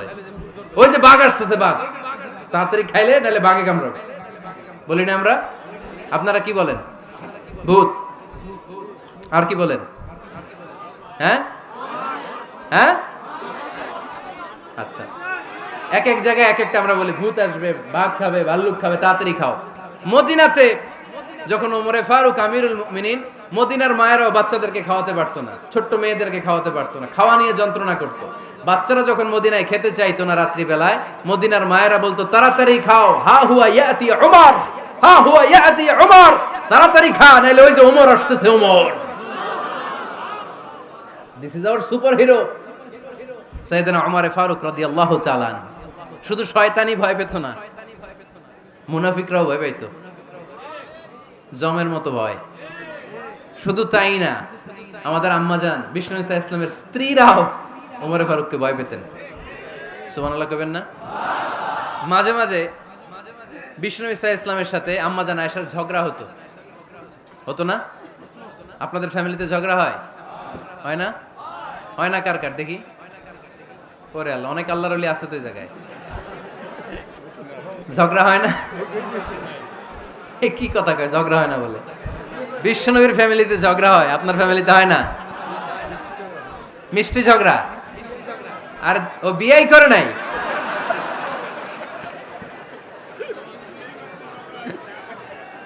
ঝগড়া তো হবেই, দাম্পত্য জীবনের মজাটাই তো এখানে। কখনো ঝগড়া, কখনো আনন্দ, একটু বৃষ্টি, একটু রোদ, একটু হাসি, একটু কান্না, ভালো লাগা, ভালোবাসা শেয়ার করে নেয়া, মিলেমিশে একাকার হয়ে যাওয়া, ঠিক কিনা? তো আল্লাহর হাবিব সাল্লাল্লাহু আলাইহি ওয়াসাল্লামের সাথে আম্মাজান আয়েশার ঝগড়া হতো। তো একদিন ঝগড়া হয়ে দুইজন রেগে আছে। খবরদার, দুইজন রেগে থাকবেন না আবার। একজন রাগলে আরেকজন থেমে যাবেন, কারণ এই ছোট্ট ঝগড়া থেকে এটা অনেক সময় বিচ্ছেদের দিকে গড়ায়। আমার প্রিয় ফরিদপুরবাসী, ভাবি রেগে গেলে আপনি রাইগেন না, ওই দিন আপনি একটু ঠান্ডা থাকেন। আবার আপনি রেগে গেলে, আমার মাইকের আওয়াজ যদি ভাবিরা শুনেন, আপনারা রেগে যায় না, একটু ঠান্ডা থাকবেন। দুইজনে রেগে গেলে তো তৃতীয় বিশ্বযুদ্ধ শুরু হবে, তাই না? একজন রেগে গেলে আরেকজন ঠান্ডা। কারণ এই সামান্য ঝগড়া থেকে ইগোর কারণে এটা বিচ্ছেদ আর ডিভোর্স পর্যন্ত গড়ায়। আর শয়তান এখানে উস্কানি দেয়, কারণ ইমানদারদের ফ্যামিলি ভাঙতে পারলে শয়তান সবচেয়ে বড় খুশি হয়। আর ইমানদারদের ফ্যামিলি টিকে থাকলে খুশি হয়ে যায় কে? আম্মাজান আয়েশা রাদিয়াল্লাহু তাআলা আনহার সাথে বিষ্ণু ইসা ইসলামের ঝগড়া হতো মাঝে মাঝে। একবার ঝগড়া হলো, বিষ্ণু ইসা ইসলামও রাগ, আম্মা জান আয়েশাও রাগ। তো বিষ্ণুই বললেন, আয়েশা ঝগড়া করে আর কতক্ষণ থাকবো, আসো মিটমাট করি। আয়েশা রাদিয়াল্লাহু বললেন, ঠিক আছে মিটমাট করবো। তো বিষ্ণু ইসা ইসলাম বললেন, মিটমাটের জন্য কারে ডাকবো? ওমরে ডাকি। কয় না, ওমরে না, ওমর গালিজ, ওমর অনেক রাগে, আমার ডর লাগে। কয় তাহলে তোমার আব্বারে ডাকি। কয় ডাকেন। কি খুশি, মেয়েদের মধ্যে অভ্যাসটা আছে না নাই? তাহলে তোমার আব্বারে ডাকি, ডাকেন। ডেকে নিয়ে আসা হলো। আবু বকর রাদিয়াল্লাহু তাআলা আনহু দাঁড়ালেন, আম্মা জান আয়েশা দাঁড়ালেন, বিশ্বনবীও দাঁড়ালেন। বিশ্বনবী বললেন, আয়েশা তোমার আব্বা আসছে, এবার ঘটনা খুলে বলার পালা, তুমি বলবা নাকি আমি বলবো? আম্মা জান আয়েশা বললেন, আপনি বলেন, তবে ওয়ালা তাকুল ইল্লা হাক্কান, যেটা ঘটছে ওইটাই বললেন, মিথ্যা কথা কইেন না। আবু বকর রাদিয়াল্লাহু তাআলা আনহু রেগে মেগে আগুন। কি এই কথা তুমি কেমন করে বলো? বিশ্বনবীকে মিথ্যা কথা কখনো বলবে? রেগে মেগে দিলেন মেয়ের গালে এক চড়। বানিয়ে বলতেছি না, মুসনাদ আহমদ ইবনে হাম্বলের হাদিস। বাবার হাতের থাপ্পড়কে আম্মা জান আয়েশা উল্টে বললেন। সাইয়েদনা আবু বকর রাগে গড়গড় করছেন, আবার মারার জন্য তেড়ে গেলেন।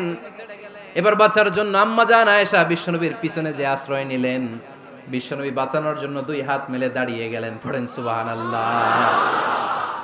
বিশ্বনবী যখন দুই হাত মেলে দাঁড়িয়ে গেলেন, সাইয়েদনা আবু বকর রাদিয়াল্লাহু আনহু থেমে গেলেন। সাইয়েদনা আবু বকর রাদিয়াল্লাহু তাআলা আনহু ঘর থেকে বের হয়ে বারান্দায় দাঁড়ালেন। পড়েন সুবহানাল্লাহ। এবার বিশ্বনবী আম্মা জান আয়েশার কাছে যেয়ে বলেন, ইয়া আয়েশা কাইফা রাআইতিনি আনকাসতুকি মিনার রাজুল, দেখছো কেমনে বাঁচাইলাম? আমি না থাকলে ভর্তা বানাই ফেলতো আজকে। আমি বাঁচাইছি তোমারে, আমি, আমার লগে ঝগড়া করো তুমি। লজ্জায় পড়ে আম্মা জান আয়েশা খিলখিল করে হেসে দিলেন, বিশ্বনবীও হেসে দিলেন। দুইজনের হাসির মধুর আওয়াজ শুনে সাইয়েদনা আবু বকর বাইরে থেকে অবাক, কিরে এতক্ষণ না ঝড় তুফান, এখন দেখি হাসি। সালাম দিয়ে অনুমতি নিয়ে ভিতরে ঢুকলেন। ঢুকে দেখেন আম্মা জান আয়েশাও হাসে, বিশ্বনবীও হাসে। এ হাসি দেখে আবু বকর রাদিয়াল্লাহু আনহু হেসে দিলেন। আরশের উপর থেকে খুশি হয়ে গেলেন কে? এবার সাইয়েদনা আবু বকর রাদিয়াল্লাহু তাআলা আনহু বললেন, ইয়া রাসূলুল্লাহ আশিকানি ফি সিলমিকুমা কামা আশরাকতুমানি ফি হারবিকুমা। ও নবী, যুদ্ধ লাগলে, দুইজন যুদ্ধ লাগলে মীমাংসার জন্য যেমনি আমারে ডাকেন, এরকম হাসি আর আনন্দের মুহূর্তেও আমারে একটু ডাইকেন। আশিকানি ফি সিলমিকুমা কামা আশরাকতুমানি ফি হারবিকুমা। নবী, আপনাদের মধ্যে ঝগড়া লাগলে সন্ধি করার জন্য আমারে যেমনি ডাকেন, আপনাদের হাসি খুশি আনন্দ খুনসুটি এই মজাদার মুহূর্তগুলোতে আমারে বঞ্চিত রাখেন না, আমার একটু ডাইকেন। সুবহানাল্লাহ পড়েন। এই মুসনাদ আহমদ ইবনে হাম্বলের হাদিস শোনার উদ্দেশ্য হচ্ছে, বিশ্বনবী প্রথমে ওমরে ফারুকের নাম বলেছিলেন। সাইয়েদনা আয়েশা বলে, না আমি ডরাই। হাইবাত, দিস ইজ কল্ড হাইবাত ওমর। একবার বিশ্বনবীর সব বিবিরা ধরলেন, ও নবী আমাদেরকে এটা দেন, ওইটা দেন, ঘরে এইটা নাই, ওইটা নাই, ওইটা নাই। বিশ্বনবীকে, আমার কাছে কিচ্ছু নাই, যদি এমনি আমার বউ হয়ে থাকতে চাও থাকো, তাহলে যা, তা না হলে যা লাগবে কিনে দেব, সাথে সাথে তালাকও দিয়ে দিব। কিছু দিতে পারবো না, আমার নাই তো, সামর্থ্য নাই। কিন্তু বিবিরাও ছাড়া না, এটা দেন ওইটা দেন। বিশ্বনবী রহমতের নবী, বিবিদেরকে বুঝাতেও পারেন না। বিবিরা আবদার করতেছে, নবী এটা লাগবে, ওইটা লাগবে। ইন দ্য মিন টাইম বিশ্বনবী একজনের সালাম শুনতে পেলেন। কে যেন দরজায় দাঁড়িয়ে বলতেছে, আসসালামু আলাইকুম। বিশ্বনবী দরজার দিকে তাকালেন, তাকিয়ে বললেন, ওয়া আলাইকুমুস সালাম। আর বুঝতে পারলেন এটা আমার ওমরের সালাম। সালাম দেওয়ার পরে বিবিদের দিকে তাকায় দেখে একজন বিবিও নাই, সব অন্দর মহলের ভিতরে দৌড়। সুবহানাল্লাহ পড়তে পারলেন না? This is our super hero Omar. এরকম ওমর একটা লাগবে, চিল্লায় বলেন কয়টা? একটা ওমর গোটা বিশ্বকে সোজা করে দিবে। একটা ওমর সবল আর দুর্বলের সব পার্থক্য দূর করে দিবে। মাজলুমের উপর জালিমের অত্যাচারের অবসান ঘটায় দিবে। গোটা বিশ্বটাকে সাম্য, মৈত্রী, ভালোবাসার ইনসাফ দিয়ে পরিপূর্ণ করে দিবে। সেই ওমরের অপেক্ষায় আমরা। নিজের ছেলেকে 80টা বেত মেরেছেন। কয়টা? 80টা বেত মেরেছে। এই ব্যাপারে অনেকগুলো বর্ণনা পাওয়া যায়। সবচেয়ে সহি বর্ণনা হচ্ছে মুয়াত্তা ইমাম মালিকের বর্ণনা। ওমরে ফারুক রাদিয়াল্লাহু তাআলা আনহুর ছেলে আব্দুর রহমান মারুফুন বিআবি শাহমা ছিলেন মিশরে। ওখানে নাবিজ খেয়েছিলেন। নাবিজ হচ্ছে আরব দেশের লোকেরা দুধের মধ্যে শক্ত খুরমা রাত্রেবেলা ঢেলে দিত। ঢেলে দিলে সারা রাত ওই খুরমার রসটা দুধের সাথে মিশে দুধটা লাল হয়ে যেত। এটারে সকালবেলা খেত, খুব সুস্বাদু। এটাকে বলে নাবিজ। কিন্তু এটা রাতে ভিজাইলে সকালেই খাইতে হয়, রেখে দিলে আবার একটু সমস্যা হয়। এটা অনেকটা তারির মতো হয়ে যায়, মাতলামি চলে আসে। তো ওমরে ফারুকের ছেলে নাবিজ খেয়েছেন, মদ খাননি, নাবিজ, কিন্তু নাবিজ খাওয়াতে সাকরান চলে এসেছে। সাকরান চলে আসাতে এটা যখন প্রমাণিত হয়েছে, আমর ইবনে আস রাদিয়াল্লাহু তাআলা আনহু নাকি 80 বেত মেরেছেন মিশরে। কয় বেত? নিয়ম হচ্ছে সবার সামনে, কিন্তু সবার সামনে না মেরে একটু গোপনে মেরেছে। এই তথ্য যখন ওমরে ফারুকের কাছে এসেছে, উনি বললেন না, মারতে হবে সবার সামনে, আলাদা মারলা কেন? ও মদিনায় ফিরে আসলে আমি আবার 80টা মারব। মদিনায় ফিরে আসার পরে সাইয়েদনা ওমরে ফারুক ওই আগের 80টারে আর ধরেন নাই, নিজ হাতে আবার 80টা বেত মেরেছেন। এই বেত মারার 1 মাস পরে এই আবু শাহমা ইন্তেকাল করেছে। অনেক ঐতিহাসিক বলে এই বেতের আঘাতে মরেছে, কেউ কেউ বলেছে নিজের রোগের কারণে মরেছে। কিন্তু দিস ইজ দ্য ইনসাফ সিস্টেম অফ ওমর। নিজের ছেলে বলে ছেড়ে দেয় নাই। এখন নিজের ছেলে হইলে 7 খুন মাফ, নেতার ছেলে হইলে 10 খুন মাফ, এলাকার মোড়লের ছেলে হইলে 10 খুন মাফ। নো পার্সিয়ালিটি ইন ইসলাম। ইসলামে পার্সিয়ালিটি নাই। আপনি নেতার ছেলে হন, আপনি বিজনেস ম্যাগনেটের ছেলে হন, আপনি যেই হন না কেন, ইসলামের দৃষ্টিতে সবাই সমান। চিল্লায় বলেন ঠিক কি না? বানু মখজুমিয়া গোত্রের এক নারী চুরিতে ধরা পড়ল। সাহাবারা বললেন, নবী, মদিনার সবচেয়ে ভেরি প্রেস্টিজিয়াস এন্ড ডিগনিফাইড ফ্যামিলির মেয়ে, আপনি হাত কাটেন না, কারণ ইসলামের নিয়ম চুরি করলে কি কেটে দাও? বিশ্বনবী বললেন, বলো কি? হাত না কাটার জন্য তোমরা আমাকে রেকমেন্ড করছো? এটা আল্লাহর আইন, পৃথিবীর কেউ রেকমেন্ড করলো শোনার ক্ষমতা আমার নাই, কারণ আইনটা দিয়েছে কে? লাউ কানাত ফাতিমাতু বিনতি মুহাম্মাদিন সারাকাত লাকাতা মুহাম্মাদুন ইয়াদাহা। আরে বনু মাকসুমিয়া মেয়ে তো দূরের কথা, আমার কলিজার টুকরা ফাতেমাও যদি আজ চুরিতে ধরা পড়তো, তার হাত কেটে দিতে আমি 1 মিনিটও দেরি করতাম না। দিস ইজ ইসলাম। এই হচ্ছে ওমরে ফারুকের মানাকিব। এরকম ওমরে ফারুক কয়টা লাগবে? আওয়াজ করে বলতে হবে, কয়টা লাগবে? একটা লাগবে। এই সাইয়েদনা ওমরে ফারুক মদিনার প্রথম চিফ জাস্টিস ছিলেন। সর্বপ্রথম উনার পরামর্শে সাইয়েদনা আবু বকর রাদিয়াল্লাহু তাআলা আনহু কোরআনকে সংকলন করেছেন। আমরা এই যে কোরআন পড়ি 30 পারা, এমদাদিয়া লাইব্রেরির 114টা সূরা, কত সুন্দর সন্নিবেশ করা হয়েছে, এখানে সাজানো হয়েছে। আল্লাহর হাবিব সাল্লাল্লাহু আলাইহি ওয়াসাল্লামের সময় কি এরকম কোরআন ছিল নাকি? ছিল না। খেজুর পাতার মধ্যে, গাছের বাকলের মধ্যে, ওটের বড় হাড্ডির মধ্যে আর পাথরের মধ্যে খোদাই করা কোরআন ছিল। সাইয়েদনা আবু বকরের সময় রাদিয়াল্লাহু তাআলা আনহুর সময় যুদ্ধ হলো, 70 জন হাফেজ সাহাবী ইন্তেকাল করলেন। সাইয়েদনা আবু বকর রাদিয়াল্লাহু তাআলা আনহুকে ডেকে ওমরে ফারুক বললেন, ও আবু বকর, এইভাবে হাফেজে কোরআন সাহাবীরা যদি দুনিয়া থেকে বিদায় হয়ে যায়, আল্লাহর কোরআনও তো বিদায় হয়ে যাবে। আমার পরামর্শ হলো আপনি সব বয়োজ্যেষ্ঠ সাহাবীদেরকে একসাথে করে কোরআনের সব কাগজগুলোকে একসাথে করে একটা নির্ধারিত কপির মধ্যে কোরআনকে সংকলন করে ফেলেন। সাইয়েদনা আবু বকর বললেন, যেটা আমার নবী করে না, এটা আমি কেমনে করি? কিন্তু ওমরে ফারুক নাছরবান্দা বলে না, এটা করলে কোনো খারাপ হবে না, ভালোই হবে। মুসলিম উম্মার জন্য এক জায়গায় কোরআন সন্নিবেশিত থাকবে, আপনি করেন। সাইয়েদনা আবু বকর রাজি হয় না, ওমরে ফারুকও ছাড়ে না। ওমরে ফারুক বলতে বলতে বলতে বলতে এমন ভাবে সাইয়েদনা আবু বকর রাদিয়াল্লাহু তাআলা আনহুকে ধরলেন, সব শেষে সাইয়েদনা আবু বকর ওমরে ফারুকের কথায় কোরআন সংকলনে রাজি হয়ে গেলেন। পড়েন সুবহানাল্লাহ। উনি বললেন, ওমর যখন আমাকে বারবার বুঝাতে লাগলো, আল্লাহ তাআলা আমার হৃদয়টা ওমরের কথা শোনার জন্য খুলে দিলেন। আল্লাহ তাআলা কেমন যেন আমাকে ইলহাম করলেন, আবু বকর করো, এই কাজের মধ্য দিয়ে আমি আমার কোরআনকে গোটা বিশ্বে জীবিত রেখে দেব। This is Omar. এই যে আমরা হিজরি সনের যে আমরা গণনা করি, এই হিজরি সনের প্রবর্তক হচ্ছে সাইয়েদনা ওমরে ফারুক। সুবহানাল্লাহ নাই? আপনাদের মনোযোগ আছে না গেছে? কই ঘুমায় গেলেন মনে হয়? তাকবীর দেন তো একজন আওয়াজ করে।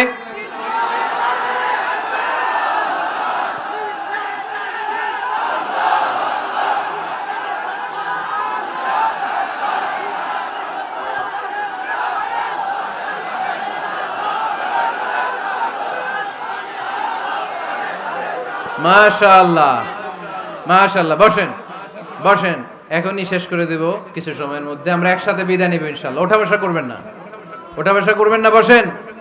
সাইয়েদনা ওমরে ফারুক এই হিজরি সনের গণনা শুরু করেছেন। সাহাবারা বলল, আমিরুল মুমিনিন, খ্রিস্টানদের ঈসাই সন আছে, আমাদের মুসলমানদের কোনো সন নাই।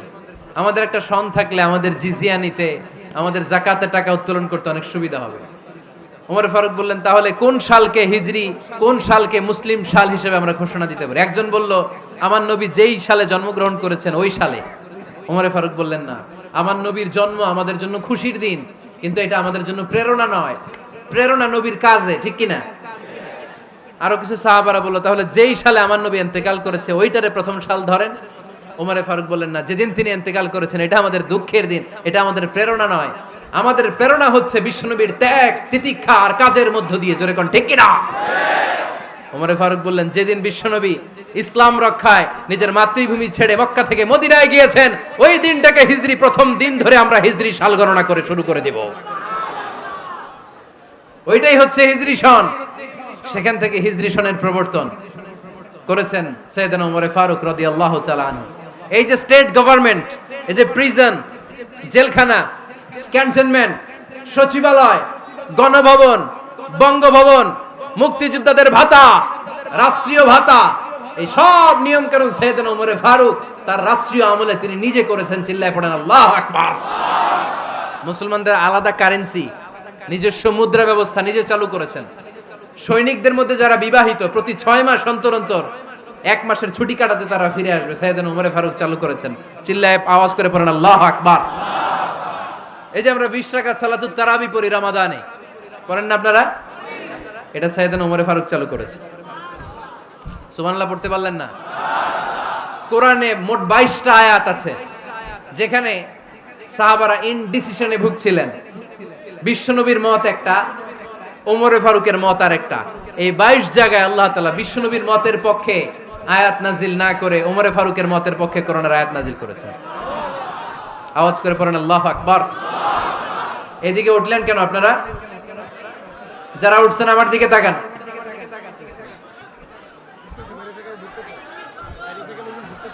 কিছু ভিতরে ঢুকতেছে, কিছু বাইরেতেছে না?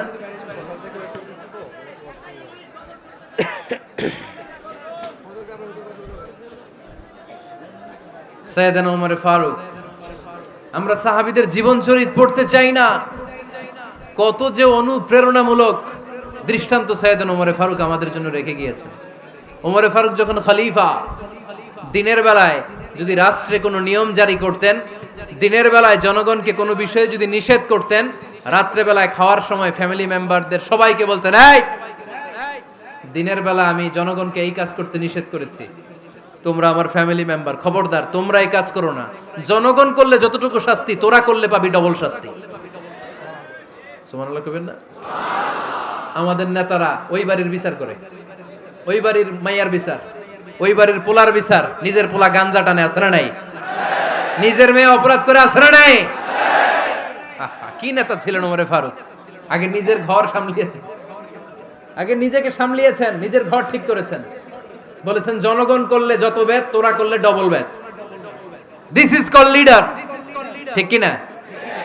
এক বাবা এসে বললেন, ওমর ফারুক আমার ছেলে কথা শোনে না, বেয়াদব। ওমর ফারুক ছেলেরা ডাকলেন, বাবা তুমি তোমার আব্বাজানের কথা শোনো না, এটা তো কবিরা গুনাহ। ছেলে বলে, ওমর ফারুক সব দায় দায়িত্ব আল্লাহ ছেলে মেয়েদেরকে দিয়েছে, বাবা মাকে কোনো দায়িত্ব দেয় নাই। ওমর ফারুক বললেন, অবশ্যই দায়িত্ব দিয়েছে। তাহলে বলেন আমার বাবার দায়িত্ব কি? উনি বললেন, প্রাইমারিলি প্রথমত 3 দায়িত্ব। আইয়ান তাকিয়া উম্মা, পৃথিবীর প্রতিটি বাবার উচিত ছেলেদের মেয়েদের জন্য ভালো মায়ের ব্যবস্থা করা। 2 নম্বরে আইয়ুহসিনা ইসমা, সুন্দর তার একটা নাম রেখে দেয়া। 3 নাম্বার ইউআল্লিমাহুল কিতাব, তার আল্লাহর কিতাব শিক্ষা দেওয়া। এবার ছেলেকে আমার আব্বা 3টার একটাও করে নাই। এবার ওমর ফারুক রেগে গেলেন, বাবার কাঁধে ধরলেন, বললেন তুই ছেলের জন্য বিচার নিয়ে আসলি, তোর 3টা দায়িত্বের একটাও তুই পালন করিস নাই। ছেলে বলে, আমিরুল মুমিনিন আমার মা নর্তকী, আমার মা মাজুসি, আমার মায়ের মধ্যে কোনো আদব কাদব নাই, সুন্দরী দেখে আমার মা রে বাবা বিয়ে করছে, আমার মায়ের কাছ থেকে জীবনে কিছু শিখি নাই। 2 নাম্বার সাম্মানি খানফাসা, আমার বাবা আমার নাম রেখেছে চামচিকা। কি নাম রাখছে? এটা নাম হইলো একটা, এরকম উল্টাপাল্টা নাম আছে না নাই? না, এগুলো রাখবেন না। আব্দুল্লাহ রাখবেন, আব্দুর রহমান রাখবেন। আরেকটা কি বলছি আজকে? হুজাইফা রেখে দিয়েন, পারবেন? ওয়ালাম ইউআল্লিমনি হারফাম মিন কিতাবিল্লাহ আমিরুল মুমিনিন, শুধু তাই না, আল্লাহর কোরআনের একটা অক্ষর আমার বাবা কোনোদিন আমারে শিক্ষা দেয় নাই। ওমর ফারুক রেগে গেলেন, এবার বাপের কান্দে ধইরা মারতে শুরু করলেন। তুই পোলার নামে বিচার নিয়ে আইছিস, তোরে মাইর দিমু আগে। এরকম নেতার দরকার আছে না নাই? মদিনায় এক লোক তার বউরে রাগের চোটে 100 তালাক দিয়ে ফেলছে। কয় তালাক দেয়ার নিয়ম কয়টা? দিছে কয়টা? এবার স্ত্রী কাঁদতে কাঁদতে এসে বলে, আমিরুল মুমিনিন দেখেন, আমার স্বামী আমারে রেগে মেগে 100 তালাক দিছে। ওমর ফারুক বললেন, দইরা নিয়ে আয় এটারে। নিয়ে আসা হলো। ওমর ফারুক বললেন, কয়টা তালাক দিয়েছো? কয় 100টা।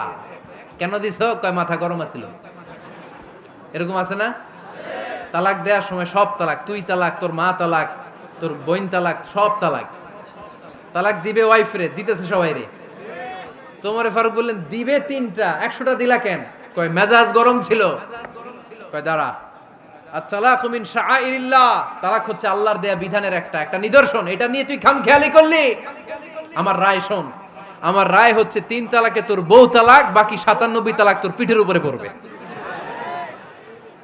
এরকম বিচারের দরকার আছে না নাই? এরকম দৃষ্টান্তমূলক বিচার যদি বাংলার জমিনে দেয়া হতো, আর কোন নারী ধর্ষিতা হতো, আর কোন নারীকে অ্যাসিড মারা হতো, আর কোন নারী যৌতুকের জন্য কান্না করত, একটা আমল লাগবে, বেশি না। কয়টা লাগবে? তিনি গভর্নর সিস্টেম চালু করেছিলেন, governor system, Islamic state. Bahrain, Yemen, মিসর, কুফা, বসরা, মক্কা, মদিনা, এই 7 জায়গায় 7 জন গভর্নর পাঠিয়েছেন। তাদের থেকে তথ্য নিতেন। এই গভর্নর সিস্টেম উনি বানিয়েছেন। সাইয়েদনা আমর ইবনে আল-আস রাদিয়াল্লাহু তাআলা আনহুকে পাঠিয়েছেন মিশরে। মিশরে একটা দৌড় প্রতিযোগিতা হতো। ওই দৌড় প্রতিযোগিতায় আমর ইবনে আল-আস রাদিয়াল্লাহু তাআলা আনহুর ছেলে অংশগ্রহণ করেছে। কিন্তু এক মিশরি ওই দৌড় প্রতিযোগিতায় চ্যাম্পিয়ন হয়ে গেছে, আর রানার্স আপ হয়েছে আমর ইবনে আল-আসের ছেলে। এবার মিশরি ফার্স্ট আর গভর্নরের ছেলে সেকেন্ড। রাগের চোটে আমর ইবনে আল-আসের ছেলে ওই মিশরির মাথার মধ্যে কয়েকটা বাড়ি মেরেছে। মিশরি বলে, আমার মারলা কেন? তুমি খেলাই পারো না, আমারে মারলা কেন? কয়, আনা ইবনুল আকরামিন, আমি গভর্নরের পোলা, আমি যা বলবো এটাই হবে, আমার উপরে কথা নাই। মিশরি ওইখানে আর ঝগড়া বাঁধায় নাই, মনে দুঃখ নিয়ে মদিনায় চলে আসলেন। এসে বললেন, আমিরুল মুমিনিন, আপনি আমর ইবনুল আস রাদিয়াল্লাহু তাআলা আনহুকে মিশরের গভর্নর বানিয়ে পাঠিয়েছেন। একটা প্রতিযোগিতায় আমি চ্যাম্পিয়ন হয়েছি, ওনার ছেলে হয়েছে রানার আপ। কেন সে চ্যাম্পিয়ন হতে পারে নাই? এই কারণে আমার মাথায় লাঠি দিয়ে 3টা বাড়ি মেরে বিচারটা দিছে কার দরবারে?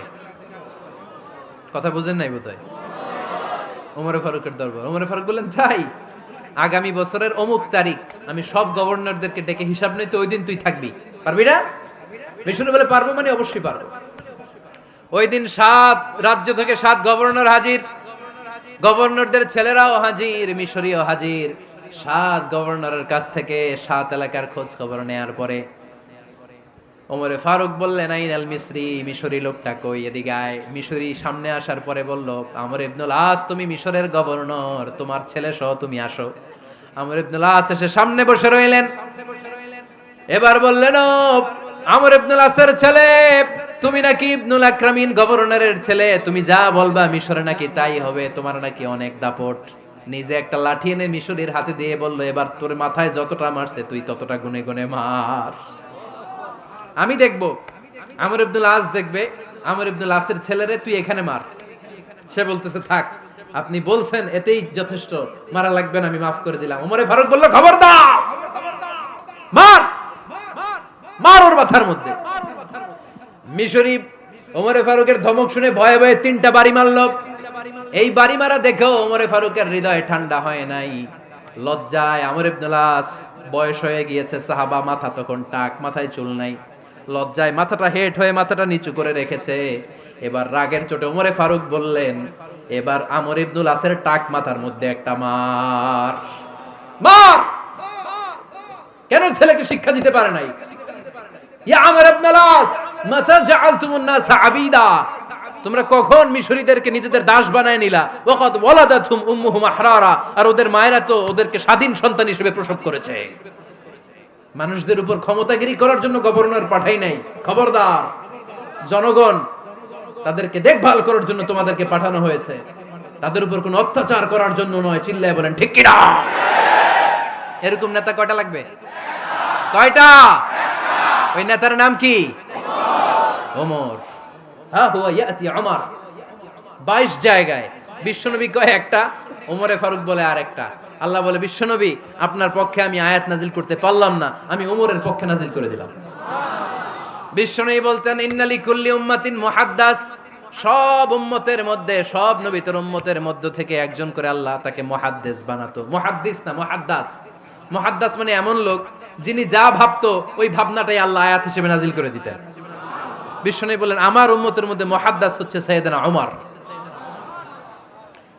মদিনার সবচেয়ে বড় মুনাফিকের নাম আব্দুল্লাহ ইবনে উবাই ইবনে সালুল। সব মুনাফিকদের সরদার, কিন্তু এই মুনাফিকের ছেলেটা হলো পাক্কা ইমানদার। এই ছেলের নাম হলো আব্দুল্লাহ। আওয়াজ করে বলেন, ছেলের নাম কি? আব্দুল্লাহ ইবনে উবাই ইবনে সালুল। মুনাফিক সরদার যখন ইন্তেকাল করলো, সাইয়েদনা আব্দুল্লাহ রাদিয়াল্লাহু তাআলা আনহু বিশ্বনবীর কাছে এসে চোখের পানি ছেড়ে ডেকে বলে, নবী আপনিও জানেন আমিও জানি, মদিনার সবাই জানে আমার আব্বা মুনাফিকদের সরদার, কিন্তু আমার মন তো মানে না, আমার তো পিতা, আমার তো বাবা লাগে, আমার তো মন মানে না। আপনিও জানেন মুনাফিক, আমিও জানি মুনাফিক। নবী আপনার দরবারে কিছু আমি চাই না, আপনার গায়ের একটা জামা দেন, আপনার জামাটা পরিয়ে আমার বাবারে দাফন দিব। এর উসিলায় যদি আমার আব্বারে আল্লাহ মাফ করে দেয়, দয়ার নবী মায়ের নবী জামা খুলে দিয়ে দিলেন। পড়েন সুবহানাল্লাহ। আব্দুল্লাহ রাদিয়াল্লাহু তাআলা আবার আবদার চললেন, নবী জানি আমার বাবা মুনাফিক, কিন্তু আমার তো বাবা, আপনার দরবারে ফরিয়াদ, আপনি নিজে যে আমার বাবার জানাজার নামাজের ইমামতি করবেন। দয়ার নবী মায়ার নবী জানাজার নামাজে যেতে চাইলেন। ওমরে ফারুক বললেন, নবী না, খবরদার আপনি উবাই ইবনে সালুলের জানাজায় যাবেন না। বিশ্বনবী জোর করে যেতে চাইলেন। সাইয়েদনা ওমরে ফারুক বিশ্বনবীর জামা পেছন থেকে টেনে ধরলেন। আল্লাহু আকবার। টেনে ধরলেন, যাবেন না আপনি। ওমরে ফারুকের হাত থেকে হ্যাচকা টান মেরে জুব্বা টান দিয়ে বিশ্বনবী জানাজায় চলে গেলেন। রব্বুল আলামিন আয়াত নাজিল করলেন, ইস্তাগফির লাহুম আও লা তাস্তাগফির লাহুম ওয়া ইন তাস্তাগফির লাহুম ৭০ মাররাতান ফালান ইয়াগফিরাল্লাহু লাহুম। নবী গো, একবার নয়, দুইবার নয়, ৭০ বারও যদি এই মুনাফিকের জন্য আপনি ক্ষমা চান, তার জন্য ক্ষমা নাই, তার জন্য আছে জাহান্নাম। ওয়ালা তাকুম, আপনি যাবেন না আলা কবরি, কখনো তাদের জানাজায় যাবেন না। এই যে একটা ভুল করে ফেলছেন, এটা এইবারই শেষ, এরপরে আর যাবেন না। সাইয়েদনা ওমর ফারুকের পক্ষে আল্লাহ তাআলা কোরআনের আয়াত নাজিল করে দিলেন। চিল্লায় পড়েন আল্লাহু আকবার। এভাবে 22টা জায়গায় ওমর ফারুক যা বলেছে, এটা নিয়ে একটা আলাদা আলোচনা হইতে হবে, আলাদা একটা আলোচনা লাগবে যে 22টা আয়াতে আল্লাহ তাআলা বিশ্বনবীর পক্ষে কোরআনের আয়াত নাজিল না করে সাইয়েদনা ওমর ফারুকের পক্ষে আয়াত নাজিল করেছেন। চিল্লায় পড়েন সুবহানাল্লাহ। ওই ওমর ফারুককে আমাদের মডেল বানানোর দরকার আছে না নাই? ওই ওমরে ফারুকের জীবনী আমাদের ছেলে মেয়েদেরকে পড়ানোর দরকার আছে না রে? আমাদের ভবিষ্যৎ প্রজন্ম এগুলো জানে না। ওরা সালমান খান দেখে বড় হয়, ওরা শাহরুখ খান দেখে বড় হয়, ওরা ঋত্বিক রোশনকে দেখে বড় হয়। ওরা মনে করে যে এরাই বড় সুপার হিরো। আমাদের যে কত বড় সুপার হিরো আছে এরা জানেই না। নতুন প্রজন্মের কর্ণকোহরে সাইয়েদনা ওমরে ফারুকের ইতিহাস পৌঁছে দেওয়ার দরকার আছে না নাই? ওমরে ফারুকের ইন্তেকালের ঘটনাটা বলেই আমরা মুনাজাতের দিকে যাব। শুনবেন? শুনতে চান? উনি স্বপ্নে দেখলেন একটা লাল মোরগ ওনাকে 3টা ঠোকর মেরেছে। কয়টা? উনি জুমার নামাজে, জিলহজ মাসের শেষ সপ্তাহে জুমার নামাজে বললেন যে একটা লাল মোরগ 3টা ঠোকর মেরেছে। মুগীরা ইবনে শুবা রাদিয়াল্লাহু তাআলা আনহুর দাস আবু লুলু আল মাজুসি, এই লোকটা খঞ্জর বানাতে পারতো। মুগীরা রাদিয়াল্লাহু তাআলা আনহুর দাস। মুগীরা প্রতিদিন 4 দিরহাম করে চার্জ করত, যেহেতু দাস। সে এসে বিচার দিল, আমিরুল মুমিনিন, মুগীরা আমার থেকে বেশি টাকা চায়, জুলুম করে। ওমরে ফারুক বললেন, তাই? তুমি কি কাজ জানো? বলে, আমি খঞ্জর বানাতে জানি। বাড়ি কই? পারস্য। আরে তুমি খঞ্জর বানাতে জানলে তো 4 দিরহাম অনেক কম, সে তো আরো বেশি টাকা নেওয়া দরকার ছিল তোমার থেকে। আবু লুলুর এই কথা পছন্দ হয় নাই। সে কয়, ওমর তুমি সবারে দয়া দেখাও আর আমার ক্ষেত্রে কঠিন নিয়ম বানাইলা, দাঁড়াও এই নিয়ম তোমার আমি দেখাবো। এই রাগে সে বাড়িতে যে একটা খঞ্জর বানালো। কি বানালো? খঞ্জর চিনেন? ছোট্ট ছুরি। কিছুদিন আগে ওমানের সুলতান কাবুস ইন্তেকাল করেছে, জানেন আপনারা? ওনার এই কোমরের মধ্যে খঞ্জর থাকতো, ছবিতে দেখছেন? আরব শায়েখ যারা সুলতান আমির, কোমরে কি থাকে? ছোরা থাকে, খঞ্জর। সে বাসায় যে একটা খঞ্জর বানালো, যেই খঞ্জরের দুই মাথা, লাহু রাসান ওয়া মাকবাদাতুহু ফি ওয়াসাতি, আর ধরার হ্যান্ডেলটা মাঝখানে, এদিকেও ছুরি এদিকেও ছুরি, যাতে এইভাবে এইভাবে মারা যায়। সে ধার দিতে লাগলো আর বলল, ওমর দাঁড়াও, তোমারে আমি দেখাবো। ওমরে ফারুক মসজিদে নববীর ইমাম, ফজরের নামাজের সময় এ আবু লুলু আল মাজুসি বুরনুস পরে, চাদর পরে, লুকিয়ে লুকিয়ে, সে অগ্নি উপাসক, মুমিন নয়। ওমরে ফারুককে অ্যাটাক করার জন্য গেলেন মসজিদে নববীতে। ওয়াকানু ইউসাল্লুনা বিগালাস, তখন ওনারা অন্ধকারে নামাজ পড়তো। নামাজের সময় যখন হলো, লুকিয়ে লুকিয়ে প্রথম কাতারে ওমরে ফারুকের পিছনে মুয়াজ্জিনের পাশেই দাঁড়ালেন, হাতে খঞ্জর। একামত হলো, ওমরে ফারুক সালাত শুরু করলেন, ফজরের সালাত, আল্লাহু আকবার। নামাজ শুরু করলেন, সূরা ফাতিহা বললেন। আরেকটা সূরা যখন পড়তে যাবেন, in the mean time Abu Lulu এই খঞ্জর নিয়ে ওমরে ফারুকের বুকের মধ্যে 3টা স্টেবিং করলেন। একটা মারলেন নাভির নিচে, মারার সাথে সাথে পাকস্থলী কেটে গেল। আরেকটা মারলেন পাজরে, পাজর ছিঁড়ে গেল। 3টা মারার পরে ওমরে ফারুক বললেন, কাতালানি আল কাল, এক কুকুর আমাকে মেরে ফেলেছে।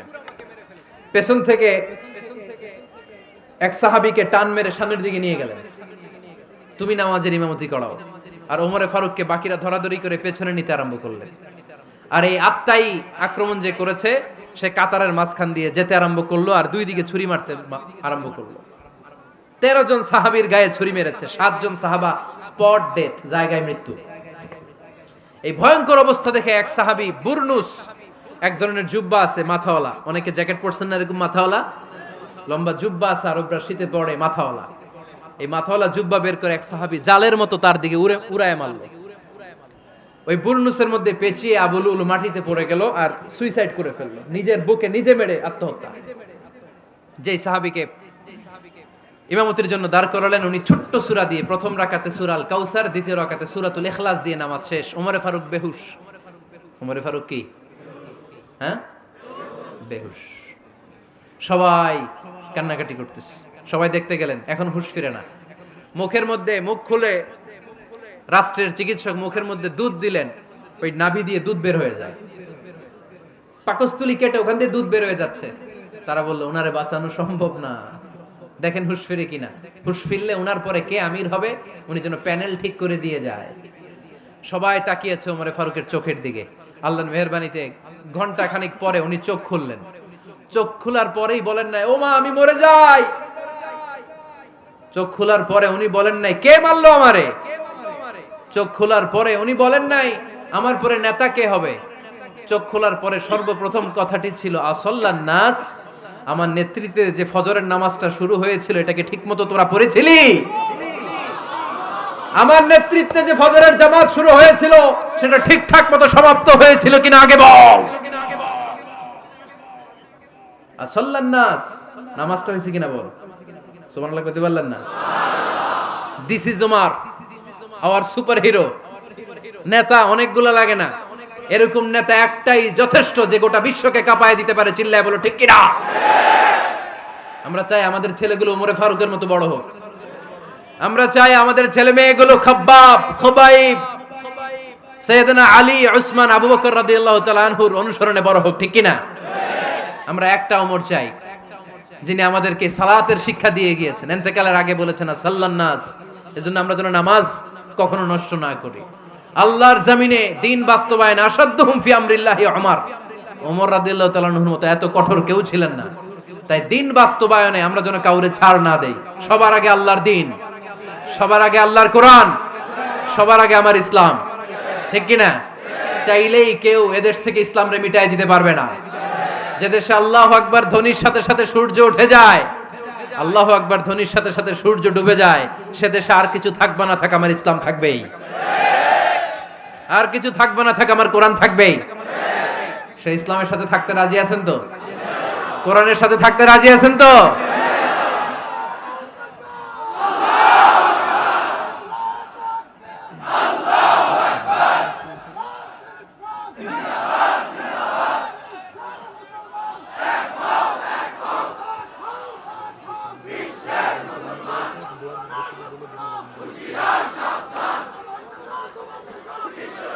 আল্লাহ আমাদের সবাইকে কবুল আর মঞ্জুর করে নেক, আমরা পড়ি আমিন।